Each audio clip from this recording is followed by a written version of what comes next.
In this guide, I'll show you how to hide apps on iPhone and iPad. So the first method involves tapping and holding on an empty space until the app starts shaking. And then with the app you want to hide, you want to press the minus sign in the top left corner of the app. Now we're not going to select delete app, rather we're going to remove it from the home screen. So it's not going to be very apparent that you have this app unless an individual knows to go to the app library and then they search up for the app.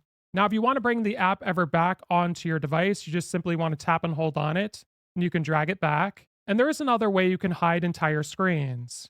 So, what you want to do is press and hold on your screen again in an empty space, and then you want to tap on the dots in the bottom center of your screen. So, when you do this, it's going to show all of your different screens with your apps. And if you tap on those check marks, it's going to hide the screen entirely with all those apps. So, you want to press done in the top right corner once you've done that.